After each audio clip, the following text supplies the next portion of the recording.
A vote of confidence and supersizing your business. Sharon Horne-Ellstrom here, and our idiom for today, confidence-related idiom, even has the word confidence in it, is vote of confidence. It happens to be primary election day in the state of Wisconsin today, and I was going to wave my absentee ballot because I haven't dropped it off yet. Normally my daughter takes me down and I drop it off, but she is out of town, so I've got to get somebody else to take me today to drop it off. But vote of confidence is an expression or an indication of our or other people's or someone's confidence in or support for someone or something. So, for example, there's polls run all the time about presidential popularity, or that is an indication or a vote of confidence of the general population or representation of the general population, depending on how much you believe or trust the surveys, of how much confidence and faith and trust or belief in a certain leader. It might be a politician, it might be a business owner, and there's ways that this interacts and plays out in our businesses, especially as we're growing and building and supersizing those businesses. This idiom or expression, I forgot to dig in deep enough to find out when it came about, but I suppose as long as voting has been a thing, for sure, and probably even before then, because people lost faith and belief in their leaders throughout all time, right? I mean, sometimes kings were not very powerful and they would be overthrown, mutinies on pirate ships, things like that. If people lose confidence in their leaders or in the people that are supposed to be leading them, things happen.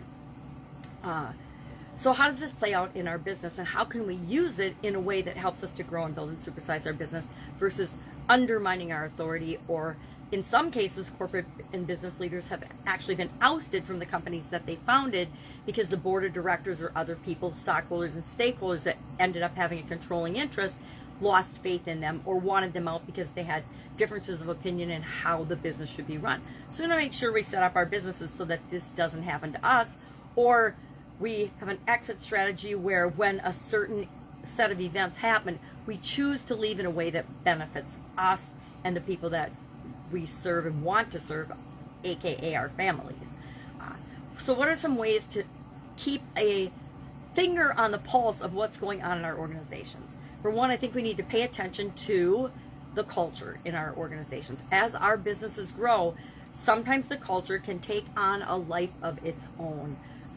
Every corporation I've ever worked for, the founding principles and the way it was founded versus the way it was run in the time that I was in it, or I'd say today, there's probably a huge gap between what the founders intended that business to do and how they wanted it to be run and how they wanted it to change the world or make the world a better place and how it's being run today. I think of some of the big corporations I've worked for, and there's definitely a mismatch between the founding principles and what the new values and principles and core values they use today are. And that's okay, things change over time, and those founders are long since gone.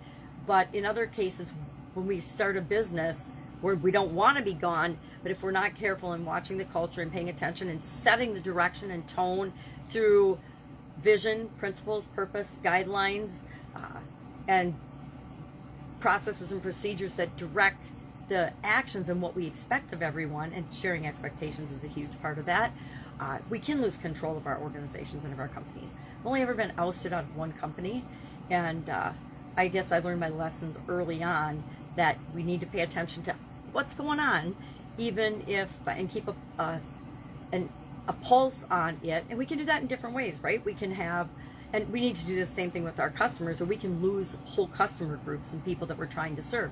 We can do that by talking to our customers, doing customer surveys, getting feedback from our customers, asking for feedback, asking questions, having conversations with not only the people we serve, but the people in our organizations that are helping to build and grow and supersize our business. The other thing I've used in the past that's worked really well is audits and secret shoppers, having people that come into the organization and experience the customer's experience as a customer, but then give us feedback in terms of, we hire them to give us feedback of what's really going on in our companies. And the bigger our companies get, the more we need to do that. I've actually hired people in my company, and their role is to get a feel for the culture, what's going on, what's working, what's not working. Are we being consistent and true in our application of our core values and our principles and our purpose? or are we shying away and moving away from that? So there's lots of different creative ways we could do that. I would love to know how you get a vote of confidence, how you get the pulse on what's going on in your organization. When we're small, we always know, we got our fingers in all the pies and we know what's going on. But as we grow and build and supersize and create departments and divisions, a lot of times there can be this effect where different divisions and departments have a hierarchy or infighting and in-battling and things that we don't want in our business. All right, that's our idiom for today, vote of confidence. I guess I would encourage you to go out and vote for your desired candidates if you happen to be in a state that has a primary today. Otherwise, I'll be with you tomorrow. Have an awesome day. Bye.